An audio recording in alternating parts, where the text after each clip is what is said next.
नमस्कार। ABC news में आप सभी का बहुत स्वागत है और मैं हूं आपके साथ अनुपमा खोपरे। अमेरिका, इजराइल और ईरान के बीच में जंग जारी है और इसी जंग के बीच में हम लगातार देख रहे हैं कि भारत में जो विपक्ष है उसका मुख्य मुद्दा यही है जिसे लेकर मोदी सरकार, केंद्र सरकार को घेरा जा रहा है।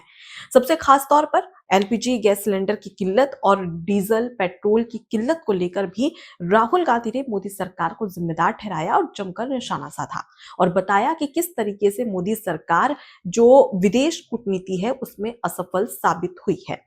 अब ये मुद्दा था, लेकिन अब इसी का जवाब कांग्रेस के ही नेताओं ने दे दिया है राहुल गांधी को। जी हाँ, बिल्कुल ठीक सुना आपने। आपको बता दें कि जो कांग्रेस के दिग्गज नेता है जिनका नाम है आनंद शर्मा, उनका एक बयान सामने आया जिसमें मोदी सरकार को मिडिल ईस्ट मुद्दे पर अब आनंद शर्मा का भी साथ मिल चुका है। कैसे? आनंद शर्मा ने बयान दिया जिसमें उन्होंने साफ तौर पर कहा कि सरकार इस समय सरकार के साथ में खड़ा होना हम सभी की जिम्मेदारी है और हम सभी को सरकार का समर्थन करना चाहिए, क्योंकि सरकार ने, मोदी सरकार ने जो हमारा तिरंगा है उसे ऊंचा करके रखा हुआ है। इसके साथ ही उन्होंने ये भी कहा कि आप कभी भी ईरान और इजराइल के युद्ध को लेकर कहा कि आप कभी भी किसी एक तरफ नहीं हो सकते, आप कभी भी ईरान या इजराइल की तरफ नहीं हो सकते। यही सबसे प्रमुख और अच्छी और कुशल कूटनीति है जिसमें हर देश आपके साथ में सहज महसूस करे और इसे लगातार बरकरार रखना होगा ताकि जो भारतीय समुदाय है वो सुरक्षित रह सके। और भारत सरकार ने जो फैसला लिया है और जो कर रही है भारत सरकार इस पूरे मुद्दे को लेकर, इस पूरे जंग में जो अपना स्टैंड रखा है, वो सभी कहीं ना कहीं काबिल तारीफ है और हमें भारत सरकार का साथ देना चाहिए। एक तमाचा यहाँ पर कांग्रेस के ही दिग्गज नेता आनंद शर्मा ने राहुल गांधी के मुंह पे मार दिया है। अब दूसरा तमाचा मारा है कांग्रेस के दिग्गज नेता, गांधी परिवार के सबसे करीबी और मध्य प्रदेश के पूर्व मुख्यमंत्री कमलनाथ ने। हम सभी देख रहे थे कि राहुल गांधी किस तरीके से एलपीजी गैस सिलेंडर को लेकर, पेट्रोल डीजल की किल्लत को लेकर लगातार सवाल उठा रहे थे, मोदी सरकार पर निशाना साध रहे थे। इस बीच में कमलनाथ का एक बयान सामने आया। इसमें कमलनाथ ये कह रहे हैं कि एलपीजी गैस सिलेंडर और पेट्रोल डीजल की कोई किल्लत नहीं है इस देश में, बल्कि माहौल ऐसा बनाया जा रहा है जिससे कि परेशान हो सके। मतलब कि माहौल ऐसा बनाया जा रहा है जिससे कि लोग परेशान हो रहे हैं। तो ये पूरा बयान था कमलनाथ का। मतलब कि राहुल गांधी को दूसरा तमाचा जो मारा इस पूरे मुद्दे पर उन्हीं के नेता कमलनाथ ने और उन्हीं के परिवार के सबसे खास व्यक्ति ने, सबसे परिवार के करीबी सबसे खास। अब तीसरा तमाचा सुनिए। तीसरा तमाचा मारा है मनीष तिवारी ने। जी हाँ, कांग्रेस के सांसद है और दिग्गज नेता है मनीष तिवारी। मनीष तिवारी ने भी मोदी सरकार का मिडिल ईस्ट के पूरे मुद्दे पर साथ दिया है और कहा कि सरकार का जो स्टैंड है वो बिल्कुल बढ़िया है और हम सभी उसका समर्थन करते हैं और मुझे लगता है कि हर किसी ने इस समय सरकार का साथ देना चाहिए, क्योंकि सरकार संतुलन बना कर रख रही है मिडिल ईस्ट के मुद्दे पर। मतलब तीन तमाचे राहुल गांधी को पड़ चुके हैं। अब चौथा तमाचा जो मारा है वो मारा है तिरुवनंतपुरम से कांग्रेस के सांसद शशि थरूर ने। दरअसल आपको बता दें कि आपको याद होगा कि ईरान के जो सुप्रीम लीडर थे खामनेई, उनकी मौत हो जाती है, जिसके बाद में उनकी हत्या को लेकर लगातार सवाल उठाए जा रहे थे कि मोदी सरकार चुप क्यों बैठी है, क्यों आखिर ये सब कुछ राहुल गांधी, सोनिया गांधी और प्रियंका गांधी की तर्ज पर हो रहा था और तीनों निशाना साध रहे थे। इस बीच में शशि थरूर का बयान सामने आता है। शशि थरूर ये कहते हैं कि भाई भारत सरकार की चुप्पी ये इस बात की पहचान है कि आपके राष्ट्र हित के लिए ये समझदारी दिखाता है। हमेशा दिखावे की जरूरत नहीं होती, बल्कि राष्ट्र हित के लिए ये समझदारी है, समझदारी भरा निर्णय है और यही कुशल कूटनीति है। ये कहना था शशि थरूर का। आपको बता दें कि क्यों इस पर बवाल मचा हुआ है। दरअसल राहुल गांधी का एक बयान सामने आया था जिसमें ये जो पूरा मुद्दा था, पेट्रोल डीजल और ये सारे मुद्दे राहुल गांधी निशाना साध रहे थे, जिसका जवाब उन्हीं के नेताओं ने उन्हें उन्हीं की तर्ज पर, उनकी जुबान, उन्हीं की भाषा में दिया है।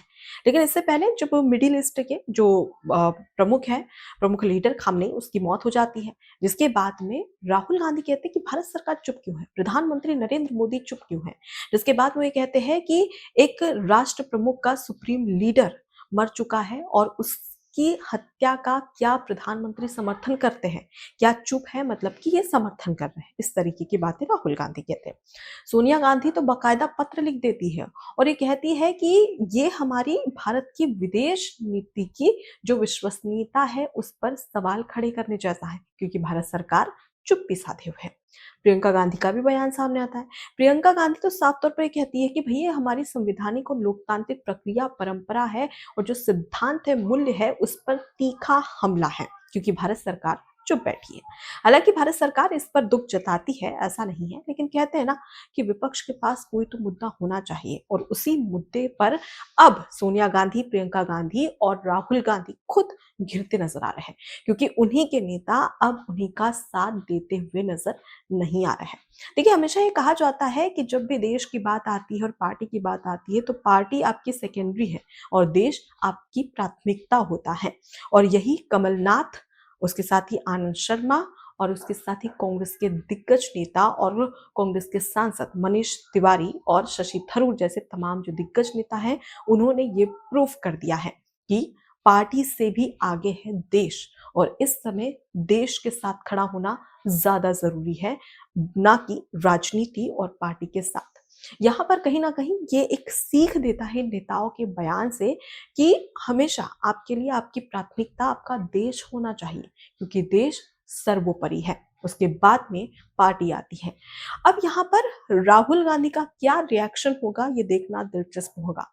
फिलहाल राहुल गांधी को उन्हीं के नेताओं ने 4 थप्पड़ तो मार दिए हैं, लेकिन अब राहुल गांधी, प्रियंका गांधी और सोनिया गांधी आखिर कौन सा मुद्दा बनाएगी, क्योंकि ये तमाम मुद्दे उन्हीं के नेता झुठला चुके हैं और वो सरकार के साथ खड़े हो चुके हैं।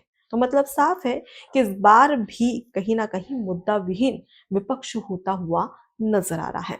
देखिए, भारत में लगातार इस तरीके की राजनीति हमें अक्सर देखने को मिलती है, जहां पर हम देखते हैं कि कांग्रेस पार्टी और राहुल गांधी किस तरीके से प्राथमिकता किस चीज को देते हैं। आपको याद होगा, जब राहुल गांधी विदेशी दौरे पर रहते हैं तो वहां पर वो मोदी सरकार के खिलाफ तो बोलते हैं, लेकिन मोदी सरकार के खिलाफ बोलते बोलते कब वो भारत के खिलाफ बोलने लगते हैं, वो साफ तौर पर हमें उनकी विदेश यात्रा में देखने को मिलता है।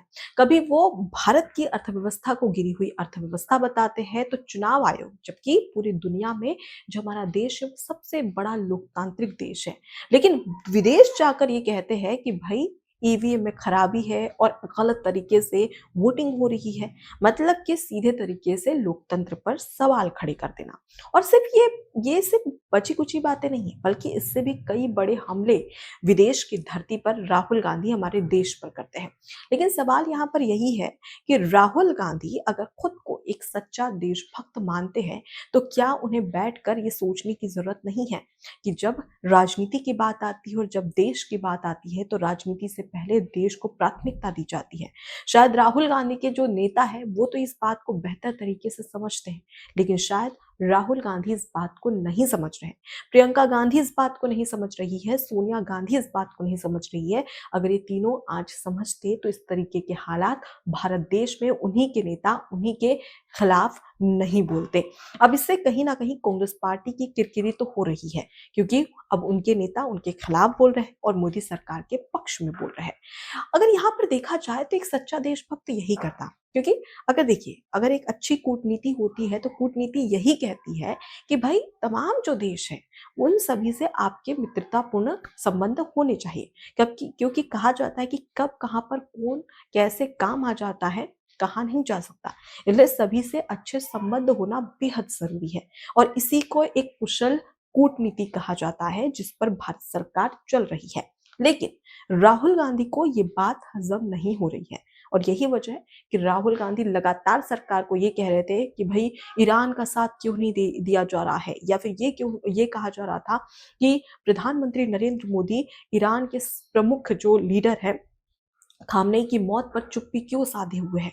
मतलब साफ है कि कहीं ना कहीं राहुल गांधी ये चाहते थे कि कुछ ना कुछ सरकार एक ऐसा स्टैंड ले जिससे कि भारत पर खतरा आ सके और उनकी राजनीति अच्छे से भुनाई जा सके, लेकिन ऐसा सब कुछ होता हुआ नहीं नजर आया और राहुल गांधी अब खुद के ही नेताओं से खुद की मुंह की खा रहे हैं। जिससे साफ नजर आ रहा है कि भारत में राहुल गांधी की जो विचारधारा है और जो इमेज है वो कैसी बन चुकी है। फिलहाल इस पूरे विश्लेषण को लेकर आपकी क्या राय है, कमेंट बॉक्स में जरूर बताएं। नमस्कार। एबीसी हिंदी न्यूज़ आज ही जुड़िए हर खबर के साथ।